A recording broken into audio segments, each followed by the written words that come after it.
Conservative MP Kerry-Lynne Findlay retweeted a post by a self-proclaimed conspiracy theorist.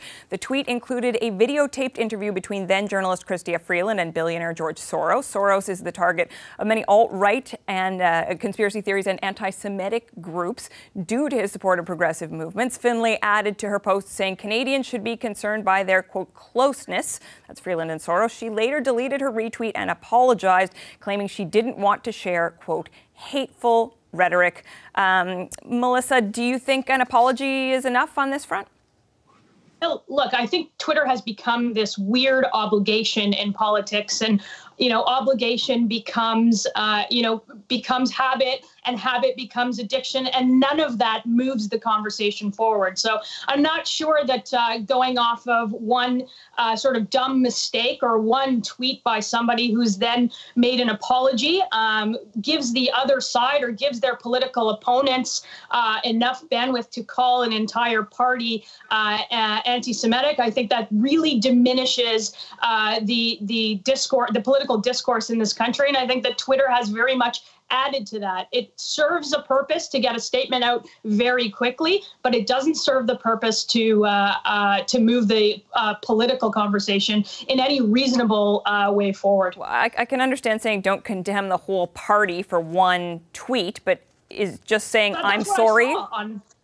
Is just saying I'm sorry good enough, though? Like, that's about the actions of other parties. I'm asking about the actions of the Conservative Party here. Yeah, I'm not sure that that sorry is enough for lots of people on an issue like that.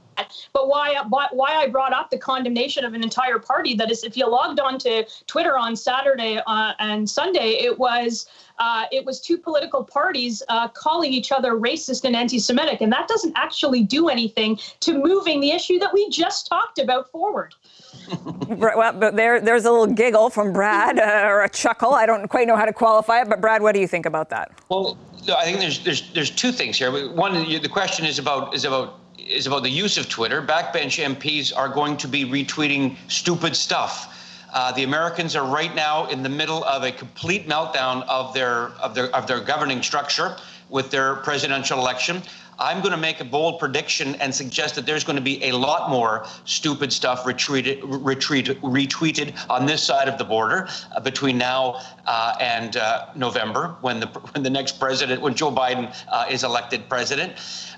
There's going to be a lot more. But the question really is, one of the reasons why I think that this particular MP was in trouble is because the apology, which I think was appropriate, was half-hearted. And when you're dealing with crisis communications, when you're dealing with putting a story to bed, the most effective way to come out is say, I made a mistake, I blew it, I unreservedly apologize. And her apology was almost a backhanded insult to those that might have taken offense, which when she said it very, very, I think, inappropriately, where she says, I have removed the tweets and apologize to anyone who thinks I would want to endorse hateful rhetoric. So I just think that could have been handled a lot better, and it would have hopefully been a one-hour cycle, but it wasn't. I think the apology, or the ineffectiveness of the apology, was part of her challenge over the weekend that Melissa's referring to. Yolande, I mean, how seriously do political leaders need to take the tweets and retweets of their MPs, especially when it does contain content that, widely described as anti-Semitic or coming from that source?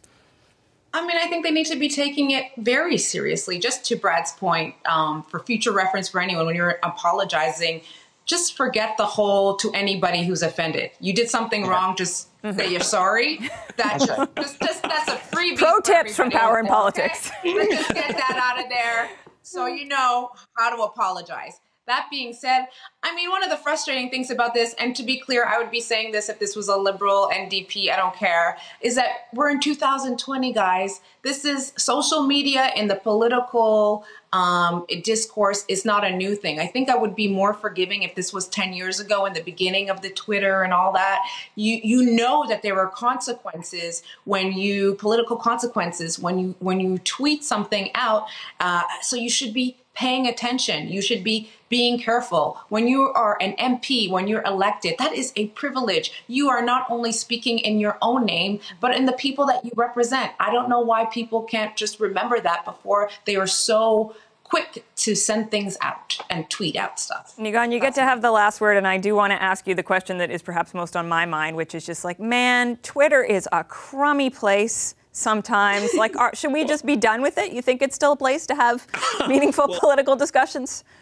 There is no nuance in 140 characters, or whatever the characters are now, and they give extensions or whatever it might be. But the bottom line of it is that political leaders have been voted in, both in Canada and in the United States particularly, on their image through Twitter, and so that's not going away anytime soon.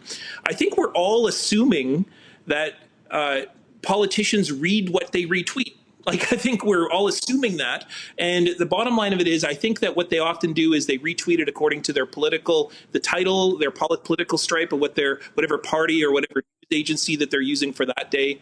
And so the bottom line of it is, I think that there needs to be some kind of ethical position put on social media. And this is only going to increase as more and more social media sites emerge to be used as a political tool by political figures. And if there's no policies put into place in which that can control the ethics around what you retweet, then inevitably what happens is you taint all government as a whole.